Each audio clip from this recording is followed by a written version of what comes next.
मैं तुम्हारा पिता हूं, तुम्हें मैंने सृष्टि की उत्पत्ति के लिए प्रकट किया है, जाओ अब तुम सृष्टि की उत्पत्ति करो।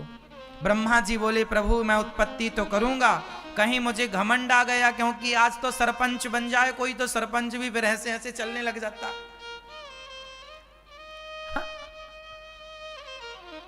आदमी तो जरा सा पद पाकर घमंडी हो जाता है, तो फिर आप मुझे ब्रह्मा बना रहे हैं और कहीं मुझे घमंड आ गया तो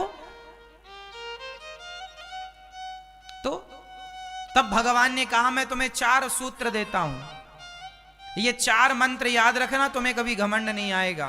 तब ब्रह्मा जी को भगवान ने 4 श्लोकों की भागवत सुनाई थी। सबसे पहले भागवत भगवान नारायण ने ब्रह्मा जी को सुनाई। ये जो भागवत आप लोग सुन रहे हैं ये सामान्य नहीं है साहब, ब्रह्मा जी को सबसे पहले भगवान ने भागवत सुनाई, सबसे प्रथम। तब भागवत जी 4 श्लोकों की हुआ करती थी, चतुश्लोकी भागवत। अहमेवासमेवाग्रे नान्यद यत् सद सद परम पश्चादहं यदेतच्च यो वसिष्येत सोऽस्म्यहम्। इसका अर्थ है अहमेवासमेवाग्रे, शुरू में भी ब्रह्मा जब आप नहीं थे तब भी मैं था, आप हो तो भी मैं हूं, और आप नहीं रहोगे तो शेष मैं रहूंगा। इसलिए ये घमंड मत करना कि मैं कर रहा हूं। घमंड कब आता है? अभिमान तब आता है जब आप स्वयं को कर्ता समझ लेते हैं कि मैं कर रहा हूं। अभिमान कब आता है? जब आप अपने को क्या समझ लेते हैं? कर्ता। यदि आप कर्ता भगवान को माने तो क्या घमंड आपको आएगा? घमंड आपको तब आएगा जब आप स्वयं को कर्ता समझेंगे, और कर्ता भगवान को मानेंगे तो घमंड नहीं आएगा। इसलिए अपने को कर्ता मत मानो। जो हो रहा है वो मैं नहीं कर रहा हूं, वो करने वाले भगवान है, मैं नहीं हूं। करते हो तुम कन्हैया, मेरा नाम हो रहा है, मेरा आपकी कृपा से सब काम हो रहा है। मैं नहीं हूं कुछ भी, करता नहीं मैं कुछ भी, सब काम हो रहा है मेरा आपकी कृपा से। तो जो अपने को कर्ता मानेगा वो घमंड आएगा, और रावण जैसों का घमंड टिका नहीं तो तुम्हारा हमारा क्या चलेगा रे बाबा? आपका घमंड चलेगा? फिर तो कर्ता भगवान को मानो। ब्रह्मा जी ने कर्ता भगवान को माना, फिर स्तुति की भगवान की ब्रह्मा जी ने, और सृष्टि का क्रम स्टार्ट किया। ब्रह्मा जी ने फिर 10 प्रकार की भागवत में 10 लक्षणों का वर्णन हुआ। भगवान जब लीला पूरी करके गए तो विदुर जी महाराज को मैत्रेय जी महाराज ने उपदेश किया। विदुर जी ने प्रश्न किया कि भगवान सृष्टि क्यों करते हैं? भगवान शांति दूत बनकर गए थे ना, तब विदुर जी के घर गए थे। दुर्योधन के 56 भोग नहीं खाए थे और विदुर जी के घर जाकर छिलकों का भोग लगाए थे। ये भगवान की भगवत्ता है कि भक्तों के यहां जाकर प्रसादी पाते हैं भगवान।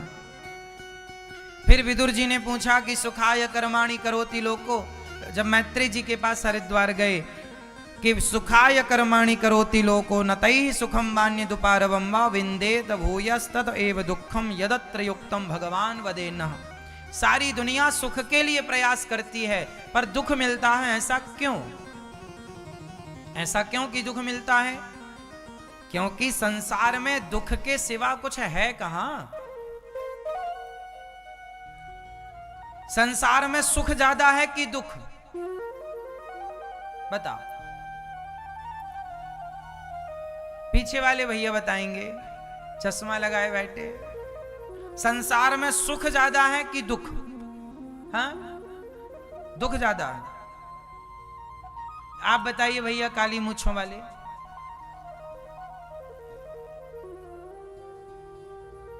संसार में सुख ज्यादा है कि दुख? जिस तरह से नजरिया हो एक्सेप्ट किया जाए, ठीक है। आप बता दीजिए आपके बगल में। दुख ज्यादा है। संसार में सुख ज्यादा है कि दुख ज्यादा है, ये मैया बताएंगे। पहली, दुख ज्यादा है। इस तरफ वाली मैया,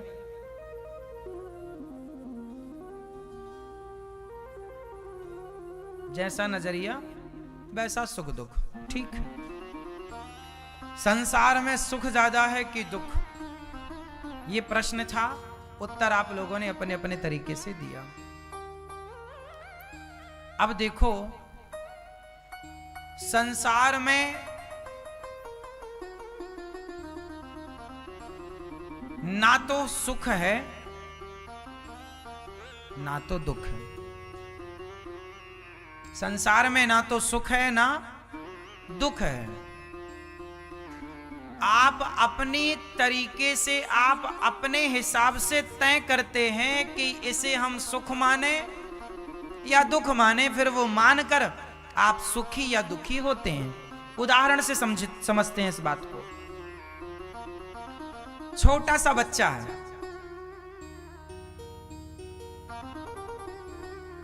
जब वो टॉफी के लिए मचलता है और मां टॉफी नहीं दिलाती, तो छोटा सा बच्चा क्या करता है? रोने लग जाता है। अब वो ऐसे रोता है आंसू टपका के, जैसे बहुत बड़ा दुख हो इसके जीवन में, लेकिन रो किसके लिए रहा है? एक 25 पैसे की टॉफी के लिए। तो मां समझती है ना कि इसे कोई दुख भुख नहीं है, लेकिन उसे तो ये लगता है कि मैं बहुत दुखी हूं, मेरी मां तो इतना अत्याचार कर रही है मेरे साथ, टॉफी भी नहीं दे रही है। उसे क्या लग रहा है कि मैं बहुत दुखी हूं। बच्चे के नजरिए से ये लगता है कि मैं दुखी हूं, जबकि मां के नजरिए से लगता है कि ये दुखी नहीं है। क्यों जी? हाँ या ना? उसी तरह ना तो संसार में सुख है ना तो दुख है। यदि आपकी इच्छाएं पूरी हो गई तो आपको लगता है बड़ा मजा आया, बड़ा सुख मिला, और इच्छाएं पूरी नहीं हुई तो आप दुखी हैं। कामनाओं की पूर्ति हो जाना ही सुख है, और कामनाओं की पूर्ति ना होना ही। सुख और दुख को आप कैसे परिभाषित करेंगे? जरा सुख को परिभाषित कीजिए। सुख की परिभाषा क्या है? इच्छाओं की, कामनाओं की पूर्ति हो जाना। जैसे आपकी इच्छा है कि मेरा घर बन जाए और घर बन गया तो सुख, और इच्छा है कि घर बन जाए और नहीं बन पाया तो दुख। आपकी इच्छा है कि फलाने लड़के से मेरा ब्याह हो जाए, हो गया तो सुख, नहीं हो पाया तो दुख।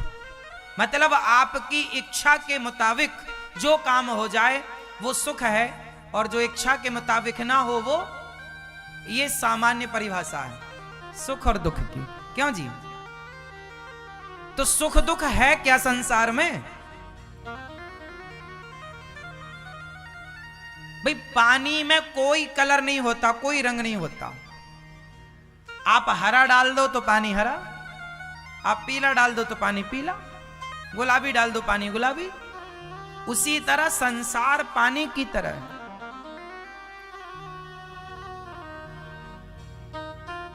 एक आदमी मर गया, तो लोग रो रहे थे कि तभी एक संत जी वहां से निकले तो वो हंस रहे थे। लोगों ने कहा कि सब रो रहे हैं, आप हंस रहे हैं। बोले क्यों? संत जी आप क्यों हंसे? संत जी बोले भैया, हम तो इन सबको रोते हुए देखकर हंस रहे हैं कि कितने मूर्ख हैं। ये रो रहे हैं, इनसे पूछो कि इनके रोने से इनका क्या फायदा? पूछो जरा, इनसे पूछो कि ये क्यों रो रहे हैं। अरे बोले उससे प्यार था, उसके लिए रो रहे। अच्छा, तो रो रहे हैं तो क्या वो वापस जिंदा हो जाएगा इनके रोने से? फिर आप क्यों रोते हैं? मतलब आप रो रहे तो रो तो रहे हैं आप, लेकिन उस रोने का कोई अर्थ है?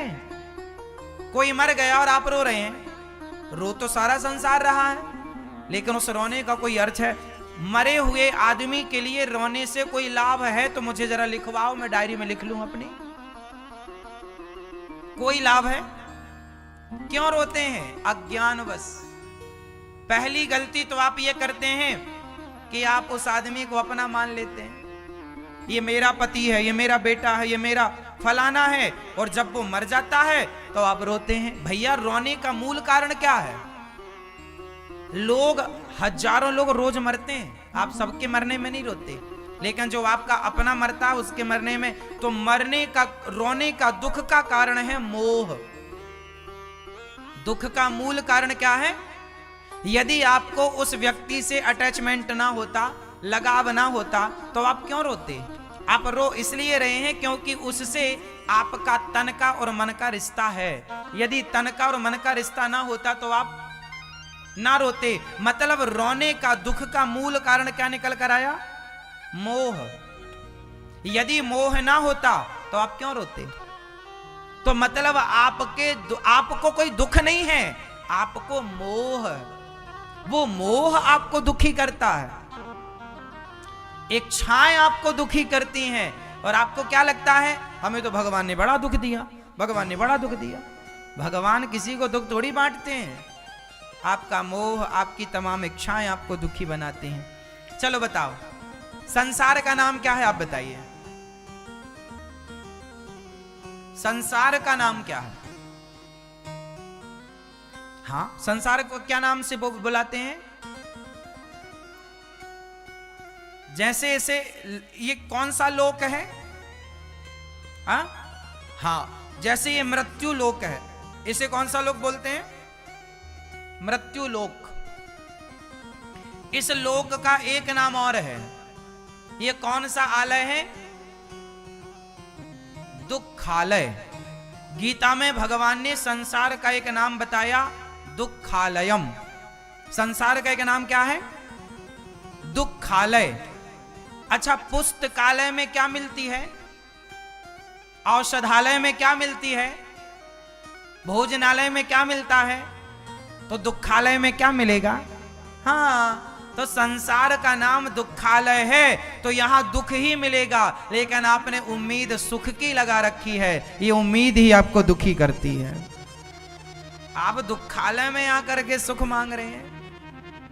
औषधालय में जाके आप बोले भैया जरा पराठे देना, पराठे भैया, दही पराठा दो, तो भैया औषधालय में दही पराठा थोड़ी मिलेगा, भोजनालय में दही पराठा मिलेगा। क्यों जी? पुस्तकालय में आप जाके कहो भैया जरा खांसी की दवाई दो, तो पुस्तकालय में खांसी की दवाई नहीं मिलेगी, औषधालय में खांसी की दवाई मिलेगी। भाई, जो जहां मिलता है वहीं ना जाना पड़ेगा। तो औषधालय में औषधि, भोजनालय में भोजन, पुस्तकालय में पुस्तक, तो दुखालय में, इसलिए संसार में आपको क्या मिलता है?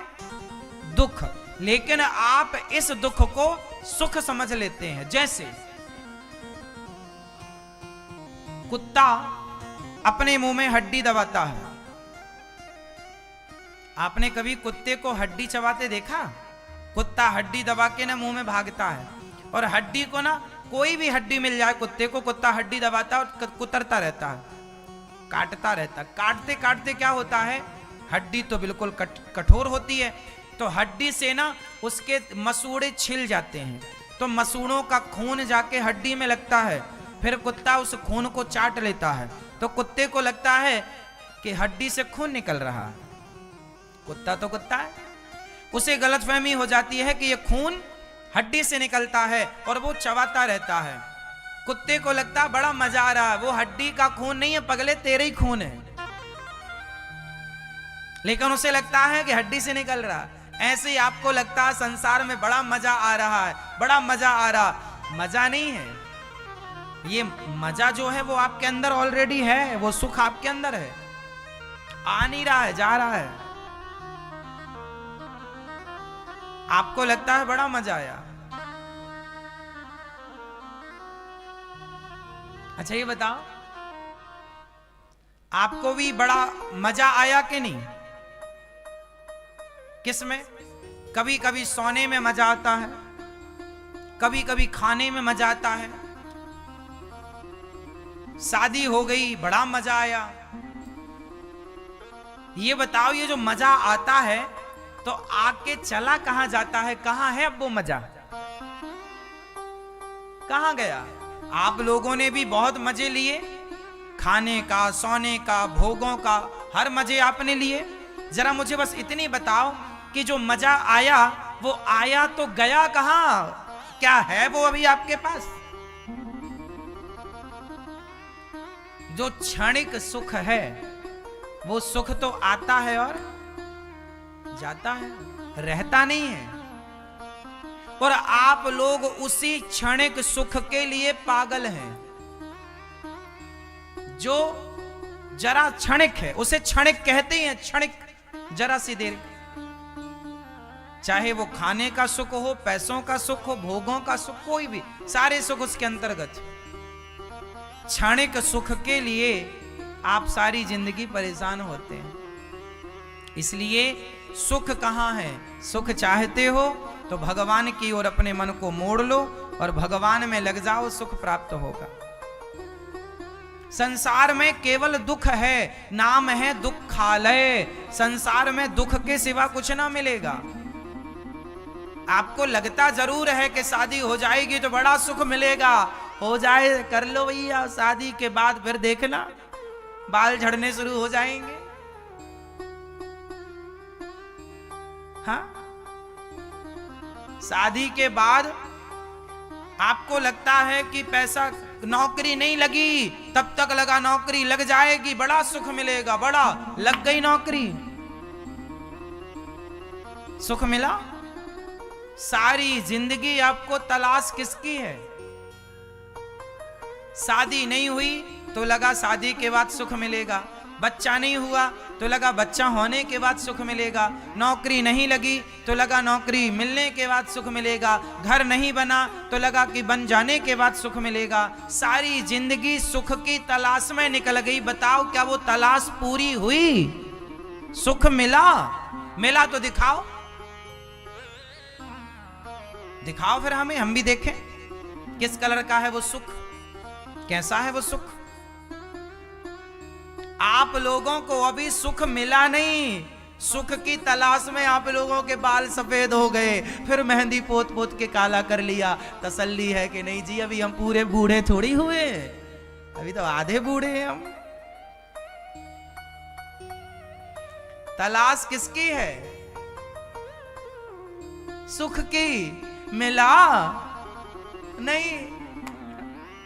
अरे जहां सुख मिलेगा वहां आते नहीं आप, और जहां नहीं मिलना वहां भाग रहे हो। सुख चाहिए, जीवन की यात्रा तब पूरी होगी, जीवन का लक्ष्य तब मिलेगा जब मन भगवान के चरणों में लग जाएगा। सुख तब मिलेगा जब प्रभु में मन लगेगा। लेकिन आपका मन तो जगत में भटक रहा है। बूढ़े बूढ़े लोग रुपयों की गड्डी गिन रहे हैं। ये उम्र तुम्हारी गड्डियां गिनने की है कि नाम जपने की है, कथा सुनने की? बहुत जवानी में खूब पैसा कमाना चाहिए और बुढ़ापे में खूब परोपकार की भावना रखनी चाहिए। खूब परोपकार की भावना रखो। जो कमाया है उसको समाज की सेवा, अच्छे काम में लगाओ, बच्चों को लायक बना दो बस, और सेवा करो। क्योंकि पायो जी मैंने राम रतन धन पायो, कौन सा धन संग चलेगा? कागज के टुकड़े सबके यहीं रह जाएंगे। हाँ, कौन सा धन जाएगा? पायो जी मैंने राम रतन धन पा, राम नाम का धन संग चलेगा। कमा लो। शांति चाहते हो तो आओ शरण में भगवान की, कहो हृदय से प्रभु मैं आपका हूं, आप मेरे हैं। अब नाता एक राम जी से और दूजा नाता तोड़ दे, आशा एक राम जी की और दूजी आशा। अब इसमें शांति है, कल्याण है। अब ना तुम धक्के खाओ जगत के।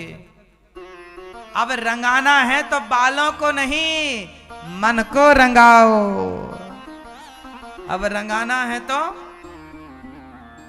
लाली तेरे लाल की, जित देखूं तित लाल, और लाली देखन मैं गई, मैं भी हो गई लाल।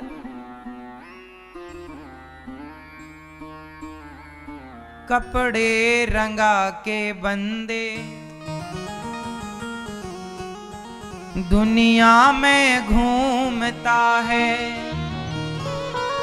कपड़े रंगा के बंदे दुनिया में घूमता है, मूछें रंगा के बंदे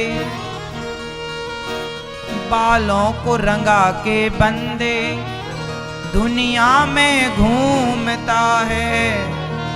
मन को रंगाना पगले, मन को रंगाना पगले, कपड़े रंगा तो क्या हुआ।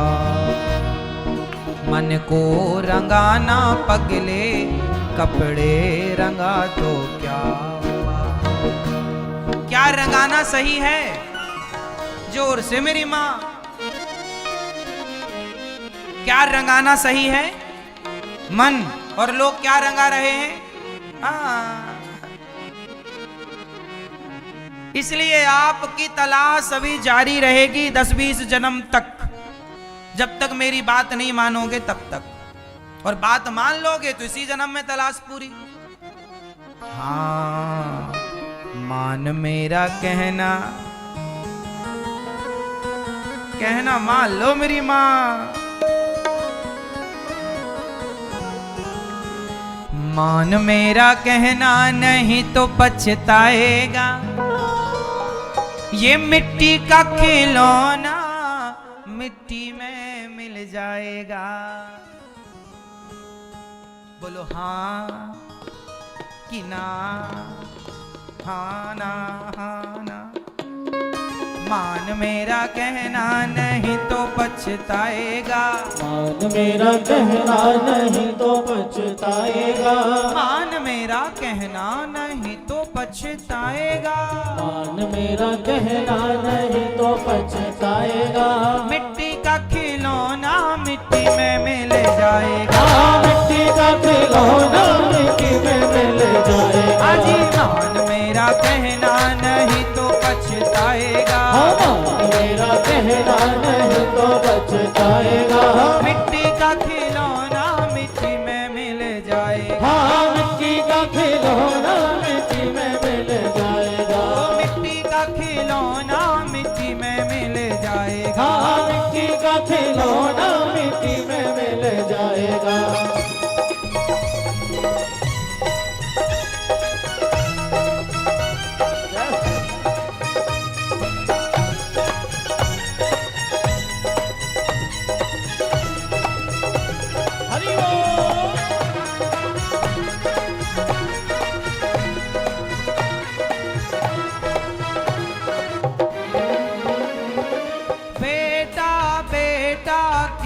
करता है बेटा, बेटा क्या करता है, बेटा बेटा बेटा बेटा क्या करता है, बेटा बेटा बेटा बेटा क्या करता है।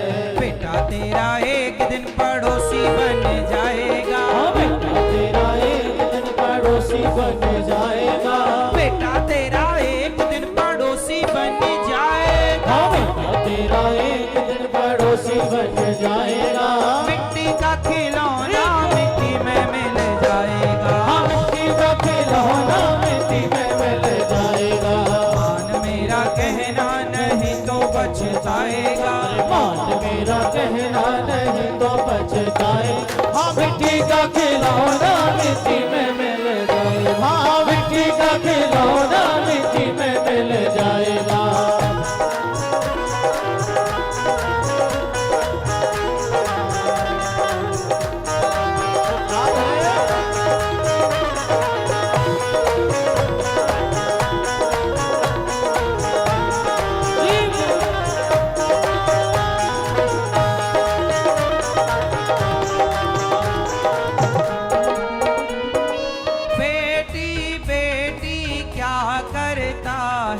बेटी बेटी क्या करता है, ना तो बेटा ही काम आने वाला है वरना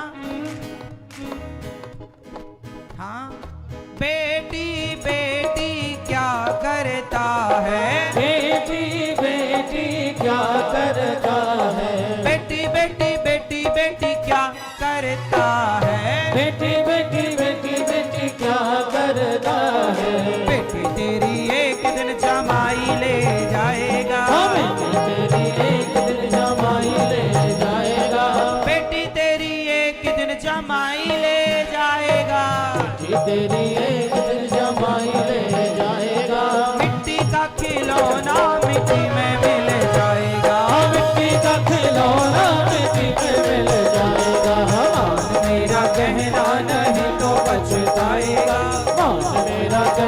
नहीं तो पछताएगा। मिट्टी का खिलौना मिट्टी में मिल जाए, हाँ मिट्टी का खिलौना मिट्टी में मिल जाएगा।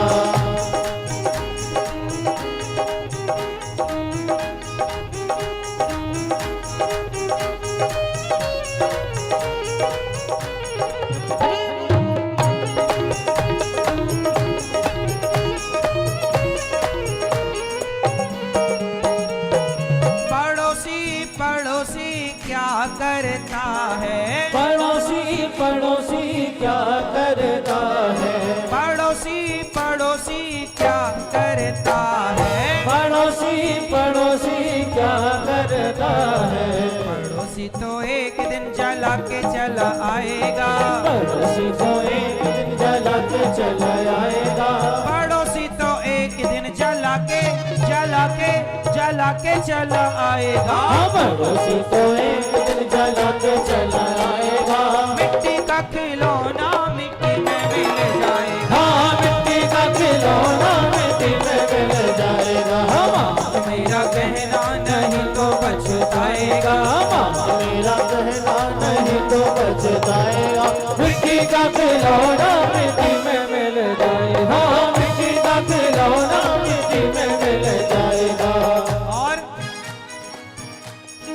धन दौलत तेरे कोठी बंगले, धन दौलत तेरे कोठी बंगले, इनसे ममता छोड़ दे पगले, इनसे ममता छोड़ दे बगले। सब कुछ तेरा यहीं पे रह जाएगा, सब कुछ तेरा यहीं पे रह जाएगा, सब कुछ तेरा यहीं पे रह जाएगा, सब कुछ तेरा यहीं पे रह जाएगा। मिट्टी का खिलौना मिट्टी में मिल जाएगा, मिट्टी का खिलौना मिट्टी में मिल जाएगा। मेरा कहना नहीं तो पछताएगा, मेरा कहना नहीं तो पछताएगा। मिट्टी का खिलौना मिट्टी में मिल जाएगा, मिट्टी का खिलौना मिट्टी में मिल जाएगा, मिट्टी का खिलौना मिट्टी में मिल जाएगा, मिट्टी का खिलौना मिट्टी में मिल जाएगा, मिट्टी का खिलौना मिट्टी में मिल जाएगा, मिट्टी का खिलौना मिट्टी में मिल जाएगा।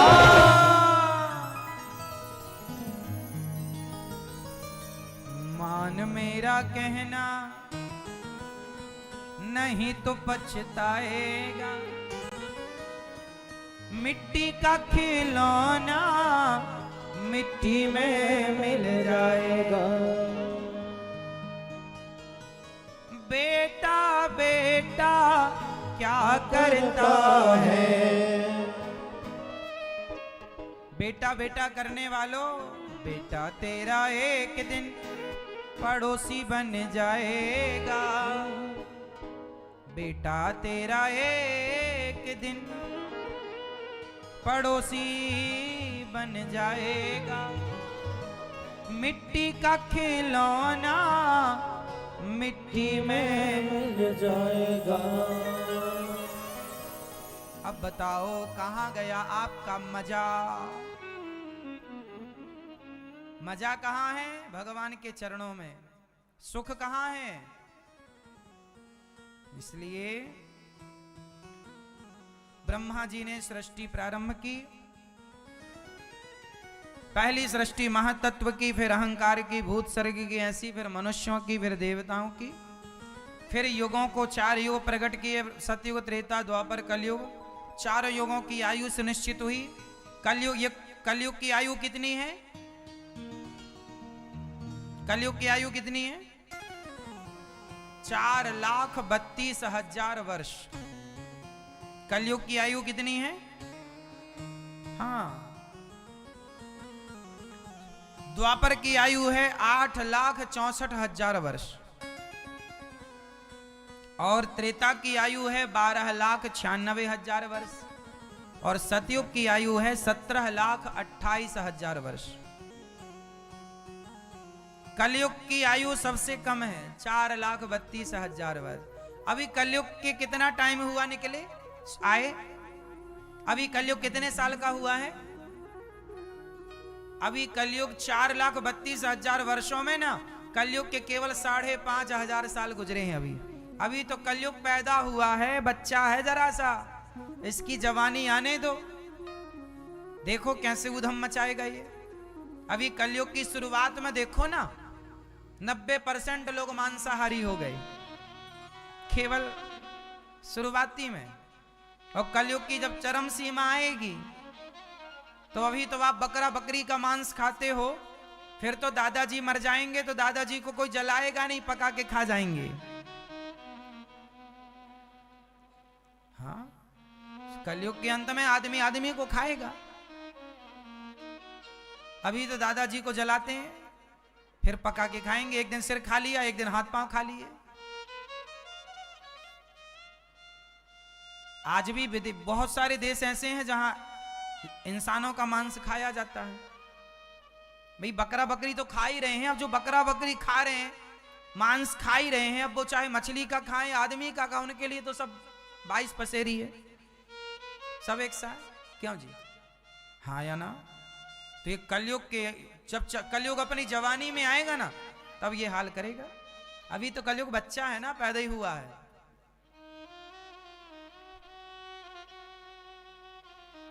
अब कोई किसी की आयु 5 साल हो तो 5 साल किसी की आयु है तो उसे बच्चा ही माना जाएगा ना, 5 साल का मतलब बच्चा है। तो कलयुग भी 5,500 साल का, मतलब 5, अभी तो लाखों उम्र बाकी है उसकी। कलयुग की शुरुआत है ये।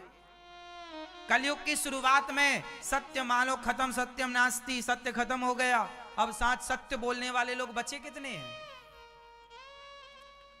झूठ कपट छल का बोल वाला है आज, बेईमानी का बोल वाला है आज। ये कलयुग की शुरुआत है, जरा जाने तो दो। और चरम सीमा जब आएगी तो दूर दूर तक कहीं सांच नहीं दिखेगा, सत्य नजर नहीं आएगा। अपने अपनों को धोखा देने लग जाएंगे। भाई भाई का खून का प्यासा बन गया, देखो बन गया। कलयुग का जब जवानी आएगी तो कलयुग में आदमी छोटे छोटे होने लग जाएंगे। अभी आपकी ऊंचाई लंबाई कितनी है? कोई 6 फीट का है, कोई 5 फीट का है। कलयुग जब आखिरी में आएगा तो आदमी केवल 2 फीट और 3 फीट का रह जाएगा। अभी आप कितने फीट के हैं? आपकी ऊंचाई कितनी है? 5 फीट 8 इंच। अभी लगभग 6 फीट के लोग मिलते हैं। 5 फीट 5.5 फीट के तो सामान्य मिलते हैं, सब हम सब 5.5 के लगभग के हैं। कलयुग का जब अंत आएगा तो हम सब के कद छोटे हो जाएंगे, छोटे हो जाएंगे हम सब। 2 फीट का आदमी रह जाएगा। अभी भी सैंपल के लिए भगवान ने कुछ पीस भेजे हैं। आपको संसार में कुछ सैंपल मिल जाएगा जो 2 फीट के 3 फीट के लोग हैं, हाँ या ना? तो ये सब सैंपल दिखने लगा, सब ऐसी, फिर बाद में सब ऐसे होंगे। कद छोटा हो जाएगा कलयुग के अंत में, और इतना छोटा हो जाएगा आदमी कि बरसात में जो घास होती है ना, उस घास में हम लोग गुम हो जाया करेंगे। इतना छोटा हो जाएगा आदमी। उम्र रह जाएगी केवल 10 साल। 10 साल में ही आप बच्चे पैदा करके बूढ़े होके मर जाओगे। अभी 100 साल है। अभी कितने साल है? अभी 100 साल है। 25 साल में आप ब्याह कर लेते हैं, 30 साल तक बच्चे बच्चे हो जाते हैं। 40 साल आते आते आप थोड़ा, 50 साल आते थोड़ा बूढ़े हो जाते हैं, थोड़ा बुढ़ापे का आनंद लेके फिर आप जाते हैं। और कलयुग का जब अंत आएगा तो आदमी की केवल 10 साल की उम्र होगी। 4-5 साल की उम्र में तो शादी ब्याह हो जाएगी। शादी ब्याह कर लो और फिर 6 साल तक तो बच्चे भी हो जाएंगे, और 8 साल 9 साल मतलब बहुत बूढ़ा हो गया, और 10 साल तक तो छुट्टी। कलयुग के अंत में बस ये रह जाएगा। कलयुग का अंत बड़ा भयंकर है। तो कलयुग की शुरुआत में हम लोग फिर भी बड़े भाग्यशाली हैं कि हमारे समय में भगवान की कथाएं, भगवान का नाम जप हो रहा है, लोग भक्त हैं, संत हैं। कलयुग के अंत में ना तो संत होंगे ना भक्त होंगे, धाम भी लुप्त हो जाएंगे, नदियां भी लुप्त हो जाएंगी, गंगा यमुना सरयू सरस्वती सब लुप्त हो जाएंगी। अभी आप देख लो ना, गंगा जी लुप्त होने की स्थिति में तो अभी है। पहले कितना बड़ा पाट था गंगा जी का, कितनी चौड़ी थी, अब देख लो जरा सी बची। यमुना जी पहले कितनी बड़ी थी, पहले यमुना जी थी, अब तो यमुना मैया कम बची, नाला ज्यादा रह गए, नाला ज्यादा है, मैया तो कम बची। तो अभी ना वो लुप्त होने की स्थिति दिखाई पड़ रही है। अभी लुप्त है तो आगे चल के तो ये बचेगा ही नहीं कुछ। लुप्त हो ये सदग्रंथ, ना कोई गीता पढ़ने वाला रहेगा, ना कोई गीता सुनाने वाला रहेगा। कलयुग का अंत आएगा तो ना ऐसी भागवतें आपको सुनने को मिलेंगी, कहीं कीर्तन होता नजर नहीं आएगा आपको। अभी कहीं कीर्तन नजर नहीं आता। अभी आप गांव में, आपके शहरों में चले जाओ, ढूंढे ढूंढे कहीं कीर्तन होता नहीं नजर आता, कहीं इक्का दुक्का चलता है। अभी कलयुग देखने को खूब तरीके, मैया मैया सोलो मेरी माँ,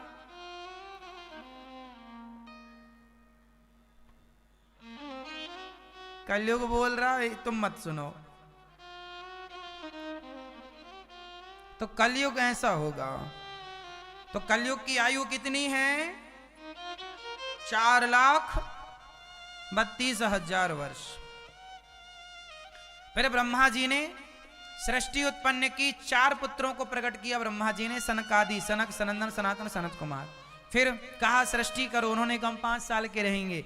उन्होंने फिर शंकर जी को भ्रकुटी से ब्रह्मा जी ने शिव को प्रकट किया, शिव जी से कहा सृष्टि करो, तब शिव जी ने सृष्टि की। तो भूतों की रच दी, ब्रह्मा जी ने मना किया आप मत करो। इसके बाद आगे का क्रम चालू हुआ और आगे सृष्टि, ब्रह्मा जी ने अपने शरीर के दाहिने अंग से मनु और वाम अंग से शत्रुपा को प्रकट किया। ब्रह्मा जी से मनु और शत्रुपा प्रकट हुए। फिर ब्रह्मा जी ने अन्य पुत्र आदियों को और पुत्रों को उत्पन्न किया, पर ब्रह्मा जी के 9 मानस पुत्र हुए और ब्रह्मा जी के शरीर से मनु और शत्रुपा हुए। तो मनु शत्रुपा ने सृष्टि करना तो चाहा, पर पृथ्वी नहीं, हिरण्याक्ष नाम का दैत्य पृथ्वी को छिपा ले गया। तब 12 भगवान ने प्रकट होकर पृथ्वी की स्थापना की। बोलिए 12 भगवान की, 12 भगवान प्रकट हुए और पृथ्वी को स्थापित किया हिरण्याक्ष को मारकर।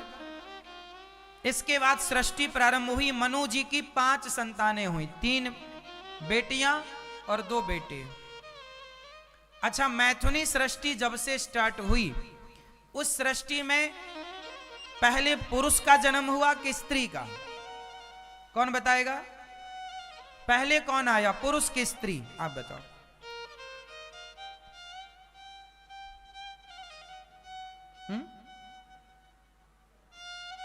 पहले पुरुष का जन्म हुआ धरती में कि स्त्री का?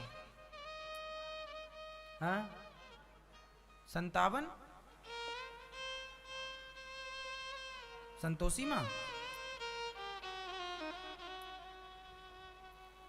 आप बताओ। दोनों का नहीं, एक का हुआ, दोनों कैसे? पहले कौन आया? स्त्री पुरुष में पहले किसका जन्म हुआ? पहले जन्म हुआ स्त्री का। कोई आपसे सवाल कर दे कि इस धरती पर पहले स्त्री आई कि पुरुष? मैथुनी सृष्टि की बात कर रहा हूं। जब से पति पत्नी का जो संबंध होता है, पति पत्नी के संबंध से जो पहली संतान हुई वो पुरुष था कि स्त्री थी? तो पहले लड़की थी। 3 बेटियां पैदा हुई, आकुति, देवहूति और प्रसूति। इस धरती पर पहले स्त्री आई, इसलिए स्त्री का नाम पहले होता है। राम का नाम बाद में है, सीता का नाम पहले, सीताराम। लक्ष्मी का नाम पहले, नारायण का नाम बाद में, लक्ष्मी नारायण। गौरी का नाम पहले, शंकर का नाम बाद में, गौरी शंकर। राधा का नाम पहले, कृष्ण का नाम बाद में, राधे कृष्ण। पहली सृष्टि स्त्रियों की है, इसलिए स्त्रियों का ज्यादा पावर है। क्यों मैया? अच्छा, पुरुष बलवान होता है कि स्त्री? जोर से, जोर से। स्त्री इतनी बलवान होती है कि कितना भी बड़ा पहलवान हो चित्त कर देती है।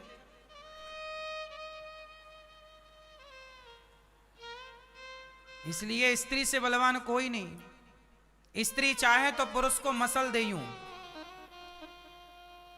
स्त्री अपने में आ जाए तो पुरुष तो कुत्तों की तरह दुम हिलाए बस।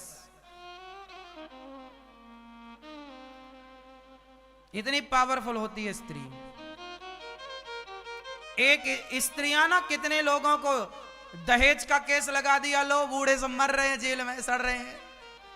ये स्त्री के तो चमत्कार है। झूठे ही कह दे स्त्री कि इसने छेड़ा, लो भैया जेल में मर रहा है वो। ये स्त्री के तो चमत्कार है। इसलिए स्त्री ज्यादा पावरफुल होती है, पुरुष पावरफुल नहीं होता।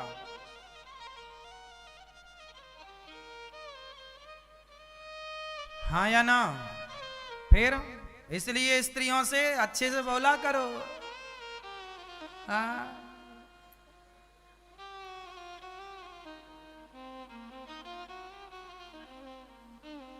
इसलिए स्त्री का सम्मान करना चाहिए।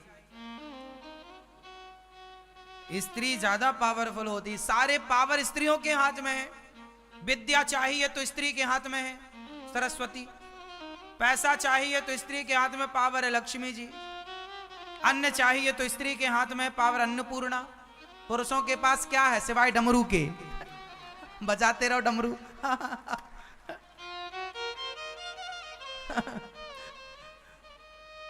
इसलिए तो शंकर जी तांडव कर रहे हैं।